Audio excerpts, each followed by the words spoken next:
Problem number 3, page number 218. First I am reading problem. Rajiv and Sanjeev are partners sharing profits and losses equally. They decided to dissolve their firm on 31st March 2019. The balance sheet of the firm on 31st March 2019 was as under. Balance sheet as on 31st March 2019 करा तिथे 17 झाले तिथे 19 करा printing mistake आहे. Okay. Liability side, reserve fund 8,000, creditors 12,800, bills payable 7,200, capital accounts Rajiv 20,000, Sanjeev 24,000. Then asset side, building 20,000, furniture 6,000, debtors 18,000, stock 20,000, bills receivable 2,000 and cash 6,000. Okay. The assets realized as under: stock 18,400, debtors 16,600, bills receivable 1,980. Full stop दिलेला आहे म्हणजे assets realise ही adjustment आहे ती इथपर्यंतच आहे. कळलं? तुम्हाला असं पॅराग्राफ वाईज ऍडजस्टमेंट दिलेले असतात. मग अशा वेळेला तुम्ही काय करू शकता तिथे त्याचं तुम्ही तिथे पेन्सिलने टिक करून घ्यायचे की इथपर्यंत पहिली ऍडजस्टमेंट आहे असं एक लाईन मारून घेतली. ठीक आहे.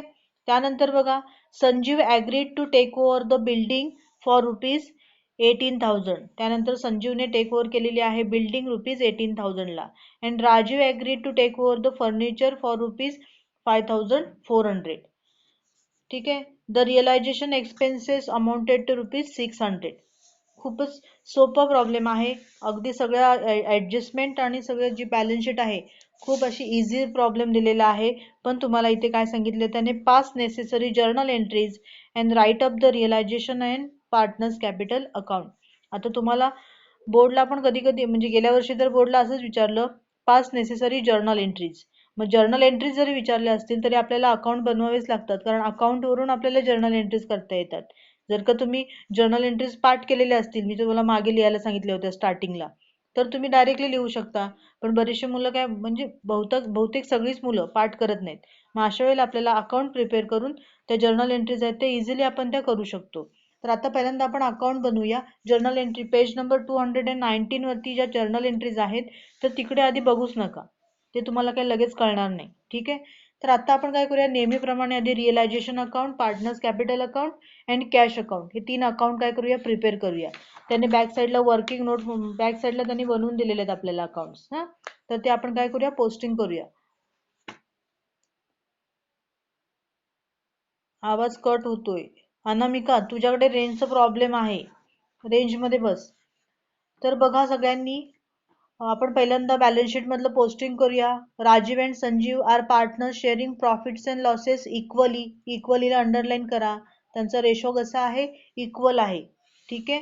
त्यानंतर बघा आता रिझर्व्ह फंड पहिला आयटम आहे, रिझर्व्ह फंड. रिझर्व्ह फंड आपण काय करतो, पार्टनर्स कॅपिटल अकाउंटच्या क्रेडिट साईडला बाय रिझर्व्ह फंड. आता तिथे काय लिहिलंय, जनरल रिझर्व्ह लिहिलंय. ऍक्च्युअली आपल्याला प्रॉब्लेम मध्ये जसं दिलेलं आहे तसं आपण लिहायचंय. प्रॉब्लेम मध्ये रिझर्व्ह फंड दिलं असेल तर आपण आन्सर लिहित असताना त्याचं बाय रिझर्व्ह फंड असंच लिहा, जनरल रिझर्व्ह लिहू नका. मग बाय रिझर्व्ह फंड आणि दोघांमध्ये इक्वली डिस्ट्रीब्यूट करायचं आहे. 8,000 म्हणजेच किती, 4,000. बघा केले का, 4,000.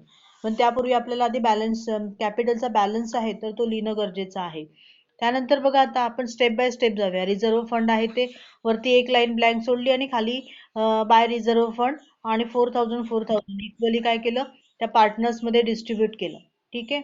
त्यानंतरचा नेक्स्ट आयटम आहे क्रेडिटर्स, बिल्स पेएबल. हे काय आहे, थर्ड पार्टी लायबिलिटीज आहेत, बरोबर ना. क्रेडिटर्स, बिल्स पेएबल हे थर्ड पार्टी लायबिलिटीज आहेत. ते आपण कुठे ट्रान्सफर करणार, तर रिअलायझेशन अकाउंटच्या क्रेडिट साईडला by sundry liabilities account, creditors 12,800 इनरला अँड बिल्स पेएबल 7,200 इनर कॉलमला. आणि मग त्या दोघांची टोटल आउटरला किती आली, 20,000. ठीक आहे. रिअलायझेशन अकाउंटच्या क्रेडिटला आउटसाइड लायबिलिटीज आपण काय केल्या, ट्रान्सफर केल्या. ओके. त्यानंतर बघा capital accounts, Rajiv 20,000, Sanjiv 24,000.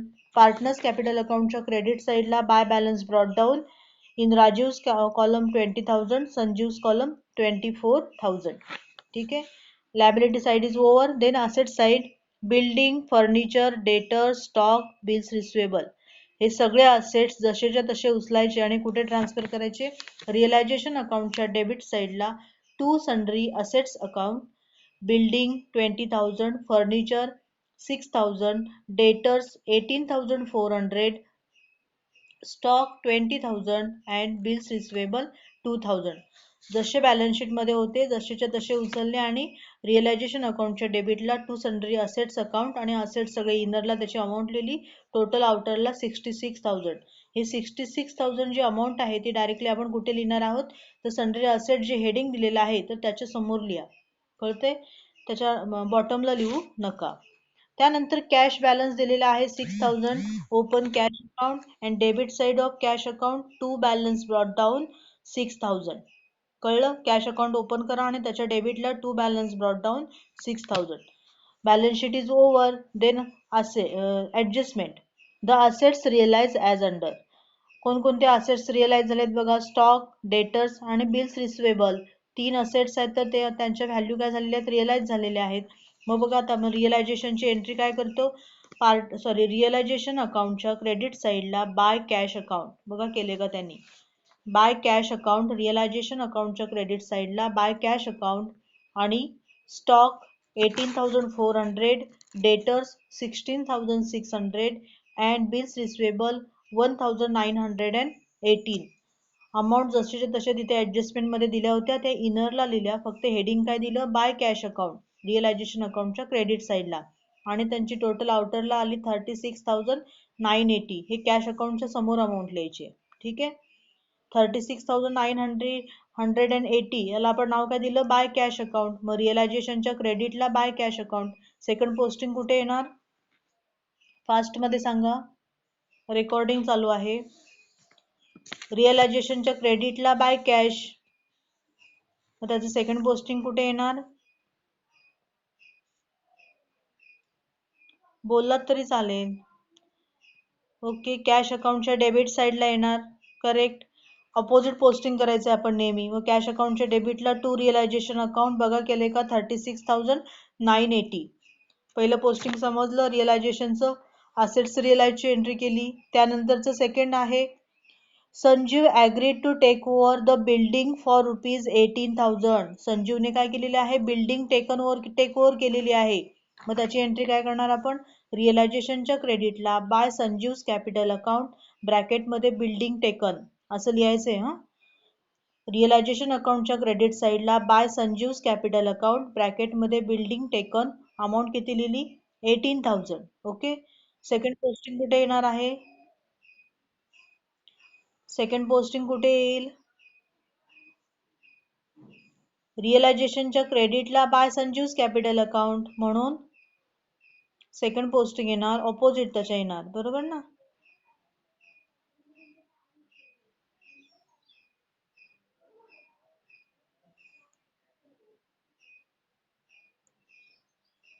Okay. Partners capital अकाउंटच्या डेबिट साइडला म्हणजे संजीवच्या डेबिट साइडला लिहिणार आपण to realisation account and in Sanjiv's column 18,000. बरोबर.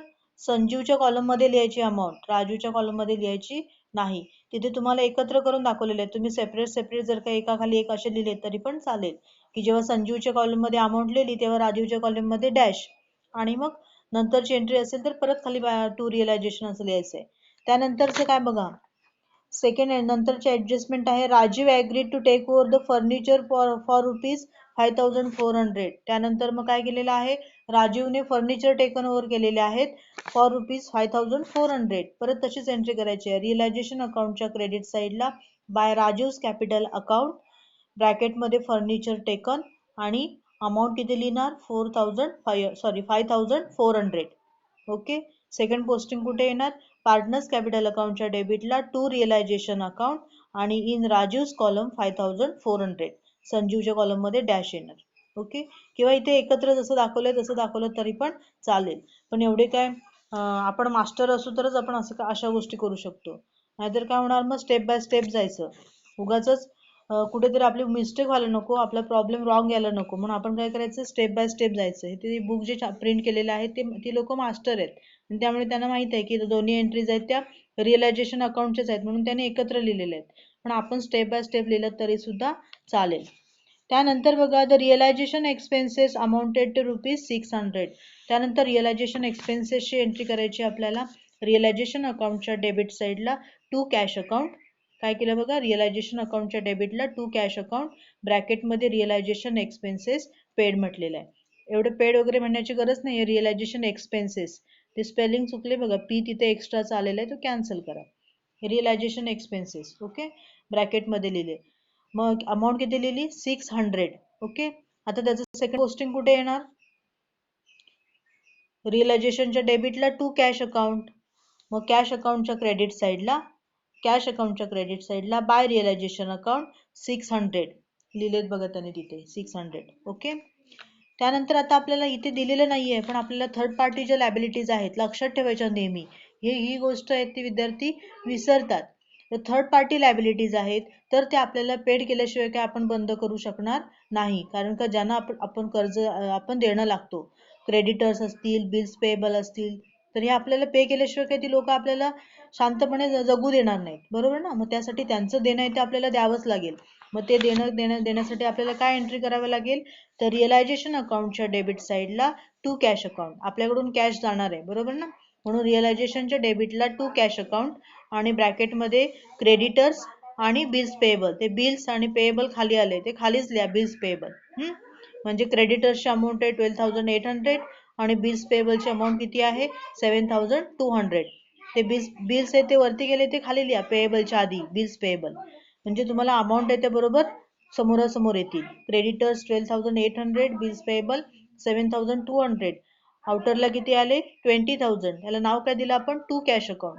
मग त्याचं सेकंड पोस्टिंग कुठे येणार आहे रिअलायझेशनच्या डेबिटला टू कॅश अकाउंट म्हणून ओके कॅश अकाउंटच्या क्रेडिट साईडला बाय रिअलायझेशन अकाउंट आणि अमाऊंट लिहिलेली आहे 20,000. बघा लिहिले का पहिलीच अमाऊंट लिहिलेली आहे. तर बाय रिअलायझेशन अकाउंट 20,000. अशा पद्धतीने आपलं काय झालेलं आहे प्रॉब्लेम इथे सगळं पोस्टिंग झालेलं आहे. त्यानंतर आपल्या ऍडजस्टमेंट पण इथे कम्प्लीट झालेले आहेत. आता वन बाय वन काय करायचं प्रॉब्लेम टॅली करायचं. Open page number 220. आता मागे काय जाऊ नका. 220 पेज नंबर ओपन केलं की तिथे तुम्हाला रिअलायझेशन अकाउंट दिलेलं आहे. त्याची क्रेडिट साईडची टोटल बघा किती होते आणि डेबिट साईडची किती होते. आता या प्रॉब्लेम मध्ये क्रेडिट साईडला कमी आहे टोटल डेबिटची टोटल जास्त आहे. मग अशा वेळेला डेबिट मधून क्रेडिटची टोटल लेस करा आणि जो डिफरन्स येतोय त्याला नाव काय देणार बाय पार्टनर्स कॅपिटल अकाउंट बरोबर ना. Loss on realisation transfer. ठीक आहे बाय पार्टनर्स कॅपिटल अकाउंट ब्रॅकेटमध्ये लॉस ऑन रिअलायझेशन ट्रान्सफर. आता तुम्ही म्हणाल का हे ब्रॅकेटमध्ये काय लिहिण्याची गरज आहे तर ती लिहिण्याची गरज आहे. तुम्ही ब्रॅकेटमध्ये जसं आहे तसं लिहायचं आहे. ओके तर लॉस ऑन रिअलायझेशन ट्रान्सफर. मग आता 6,220 हा लॉस आलेला आहे तर तो इक्वली डिस्ट्रीब्यूट करायचा आहे. म्हणजेच किती येणार राजीव 3,110 संजीव 3,110 इक्वली काय केलं आपण डिस्ट्रीब्यूट केला. आता रिअलायझेशनच्या credit by partners capital account म्हणून त्याचं सेकंड पोस्टिंग कुठे येणार आहे पार्टनर्स कॅपिटल अकाउंटच्या डेबिट साईडला बघा to realisation account loss on realization आणि राजूच्या कॉलम मध्ये 3,110 इन संजूज कॉलम 3,110 केलं आपण त्याचं डबल पोस्टिंग. त्यानंतर पार्टनर्स कॅपिटल अकाउंट टॅली करायचं आहे. पार्टनर्स कॅपिटल अकाउंट टॅली करून जी बॅलन्सिंग फिगर येते डेबिटला त्याला नाव द्यायचे to cash account. Okay to cash account आणि इन राजूज कॉलम किती आलेला आहे 15,490 इन संजूज कॉलम 6,890. आता पार्टनर्स कॅपिटल अकाउंटच्या डेबिटला टू कॅश अकाउंट म्हणून कॅश अकाउंटच्या क्रेडिट साईडला by Raju's capital account 15,490 by Sanju's capital account 6,890 double posting केलं क्रेडिटला. ओके आणि त्यानंतर कॅश अकाउंट आहे ते टॅली केलं. समजलं. तर आता हा प्रॉब्लेम आपण सगळा सोडवला पण आपल्याला त्यांनी काही अकाउंट्स विचारलेलेच नव्हते. तुम्ही प्रॉब्लेम सोडवलात. आता गेल्या वर्षी बऱ्याचशा मुलांनी मला जे खंडाळ्यावरून जे पेपर चेकिंगला आले होते तर त्या मुलांनी काय केलं होतं ऍक्च्युली विचारलं होतं प्रॉब्लेमचे जर्नल एंट्रीज. मुलांनी सगळे अकाउंट बनवून ठेवले होते करेक्ट. पण आम्हाला ते जे काही मॉडेल आन्सर दिलेलं होतं त्यात सांगितलेलं होतं की जर्नल एंट्री असतील तरच चेक करा. अकाउंट्स आहेत त्यांच्याकडे बघू पण नका सांगितलेलं होतं.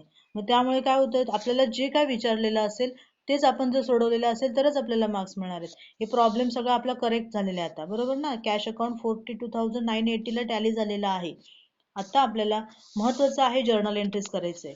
जेव्हा जर्नल एंट्रीज विचारतील तेव्हा आपला पेपर आहे तो लेंदी होतो, कारण आपल्याला अकाउंट्स पण बनवायचे आहेत प्लस जर्नल एंट्रीज पण बनवायचे आहेत. मग अशा वेळेला आपल्याला स्पीड आहे तो मेंटेन करायचा आहे. आता तुम्ही जेव्हा जेव्हा प्रॅक्टिस करता, आता जे बरेचसे विद्यार्थी आहेत तुमच्याकडे टार्गेटचे बुक्स दिलेले आहेत, ते कशाला दिलेले आहेत? ते फक्त ठेवायला दिलेत कपाटामध्ये, तर त्याच्यामध्ये एक्स्ट्रा जे प्रॉब्लेम्स आहेत ते तुम्ही सॉल्व्ह करायचे आहेत. आता जेव्हा जेव्हा घरी वेळ असतो, रात्री एक तास आहे रात्री झोपण्यापूर्वी, तो अकाउंटसाठी ठेवा ना, प्रॉब्लेम सॉल्व्हिंग, एक्स्ट्राचे प्रॉब्लेम सॉल्व्हिंग, आणि मग तेव्हा तुम्ही ते एक्स्ट्रा सॉल्व्ह करायचे आहेत. आता तुमच्या श्रुतिका आंबरे जी आहे तर ती एक्स्ट्रा प्रॉब्लेम पण सॉल्व्ह करते, म्हणजे रात्री ती एखादा एक्स्ट्रा प्रॉब्लेम सॉल्व्ह करून तुम्हाला सेंड करते, तरच ती झोपते. तर असं स्वतःला पण काहीतरी सवय लावा, स्वतःहून काहीतरी करण्याची सवय लावा, ठीक आहे? तर आता आपला प्रॉब्लेम इथे टॅली झालेला आहे. आता मी तुम्हाला त्याच्या जर्नल एंट्रीज कशा करायच्या त्या सांगणार आहे. तर पहिल्यांदा आपण बघूया, बॅक साईडला जर्नल एंट्रीज कडे जायचंच नाहीये. मी आता तुम्हाला सांगणार आहे जर्नल एंट्रीज आहेत त्या कशा करायच्या त्या. पेज नंबर 220 ओपन करायचे, सगळे आपले अकाउंट्स आहेत तर त्याच्यावरून आपण जर्नल एंट्रीज करायचे. पहिली जर्नल एंट्री कोणती येणार आहे? तर आपण जे काही सन्ड्री असेट्स डेबिट साईडला जे ट्रान्सफर करतो त्याची पहिली एंट्री करायची नेहमी. तिथे लिहा, तिथे पेन्सिलने 1 लिहा, त्याला राऊंड करा. टू सन्ड्री असेट्स अकाउंट आपण लिहिलेला आहे रिअलायझेशन अकाउंटच्या डेबिट साईडला, बिल्डिंग फर्निचर वगैरे.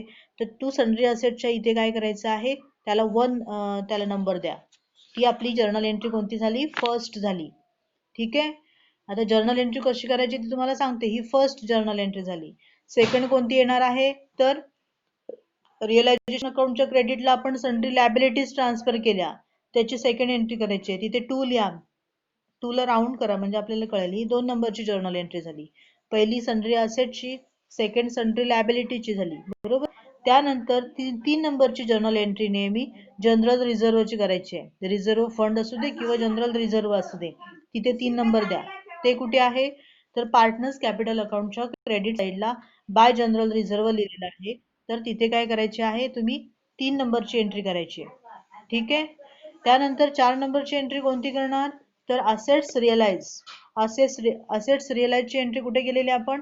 Bye cash account. बघा रिअलायझेशन अकाउंटच्या क्रेडिट साईडला bye cash account, stock, debtors, bills payable, हे 3 असेट्स रिअलाइज झालेले आहे. तर बाय कॅश अकाउंटच्या तिथे 4 नंबर लिहा. हे आपल्याला 4 नंबरची जर्नल एंट्री करायची आहे, ठीक आहे? त्यानंतर हे बाळांनो, त्यानंतर 5 नंबरची जर्नल एंट्री तुमची होणार आहे Sanju's capital account, building taken over. 5 नंबरची लिहा तिथे संजूस कॅपिटल अकाउंट, रिअलायझेशन अकाउंटच्या क्रेडिट साईडला बाय संजूस कॅपिटल अकाउंट म्हटलेलं आहे, बिल्डिंग टेकन. तर ती आपली 5 नंबरची जर्नल एंट्री होणार आहे. त्यानंतर 6 नंबरला जर्नल एंट्री होईल Raju's capital account, furniture taken, 6 number, okay? त्यानंतर 7 नंबरला रिअलायझेशन अकाउंटच्या डेबिट साईडला बघा टू कॅश अकाउंट, क्रेडिटर्स आणि bills payable, third party liabilities paid, ती 7 नंबर लिहा तिथे. 8 नंबरला कोणती येणार आहे? तर to cash account, realisation expenses paid, ही 8 नंबरला जर्नल एंट्री येईल, टू कॅश अकाउंट, ठीक आहे? त्यानंतर 9 नंबरला जर्नल एंट्री येईल partners capital account, loss on realisation transfer. Realisation अकाउंटच्या क्रेडिट साईडला बघा लॉस ऑन रिअलायझेशन 3110, 3110. तर ही जर्नल एंट्री आपली 9 नंबरची झाली. आणि 10 नंबरची जर्नल एंट्री आपली होईल लास्टला आपण कॅपिटल अकाउंट, जे पार्टनर्स कॅपिटल अकाउंट जे टॅली केलं, ती बॅलन्सिंग फिगर आली टू कॅश अकाउंट, तर ती आपली 10 नंबरची जर्नल एंट्री होणार आहे, ठीक आहे? तर अशा तुम्हाला 10 मार्क्सला 10 जर्नल एंट्रीज विचारल्या जातात. तर ही 10 नंबरची झाली. त्यानंतर कॅश अकाउंटची जर्नल एंट्री होतील का? तर नाही होणार. का नाही होणार? तर वरच्या सगळ्या एंट्रीज आहेत त्याच इकडे डबल झालेल्या आहेत. कॅश अकाउंटला सगळं आपण डबल पोस्टिंग केलेलं आहे. कॅश अकाउंटची एंट्री केली तरी पण ती वरच्या सारखीच येणार आहे, आणि त्यामुळे कॅश अकाउंटची जर्नल एंट्री करायची नाही. पार्टनर्स कॅपिटल अकाउंटच्या फक्त 2 एंट्रीज येतील. कोणत्या? तर कॅश, जी काय आपण आता बॅलन्सिंग फिगर काढली 15,490, 6,890, ही आपली बॅलन्सिंग फिगर आली, टू कॅश अकाउंट दिलं, ती आपली लास्ट नंबरची एंट्री येणार. आणि जनरल रिझर्वची जी एंट्री आहे तर ती आपली 3 नंबरला जनरल एंट्री आहे. ठीक आहे. तुमचा जो क्रम आहे तर तो थोडाफार इकडे तिकडे झाला तरी चालतो, असं काही मी सांगितलं त्या क्रमानेच यायला पाहिजे असं नाही. पण लास्टला जी काही सेटलमेंटची एंट्री आहे, कॅश सेटलमेंटची, ती लास्टलाच यायला पाहिजे. ठीक आहे. पार्टनर्स कॅपिटल अकाउंटचं बॅलन्सिंग फिगर. तर अशा पद्धतीने आपण काय केले आहे, जर्नल एंट्रीज आता आपण लिहून घेतलेल्या आहेत. किती आहेत? 10 जर्नल एंट्रीज आहेत. मग आता पहिली एंट्री कोणती आहे बघा. रिअलायझेशन अकाउंटच्या डेबिटला to sundry assets account, to sundry assets account काय एंट्री होईल? कोण सांगेल मला जर्नल एंट्री? रिअलायझेशन अकाउंटच्या डेबिटला टू सन्ड्री असेट्स अकाउंट.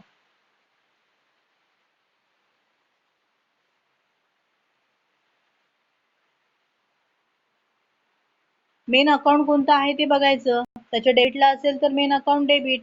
जर का त्या मेन अकाउंटच्या क्रेडिटला एखादा आयटम असेल तर मेन अकाउंट आहे ते क्रेडिट. हे लक्षात ठेवायचं नेहमी जर्नल एंट्री करत असताना. मेन अकाउंट कोणतं आहे? Realization account. हे आपलं मेन अकाउंट आहे. मग रिअलायझेशन अकाउंटच्या डेबिटला टू सन्ड्री असेट्स आहे, याचा अर्थ कोणतं अकाउंट डेबिट होईल? बोला पटापट.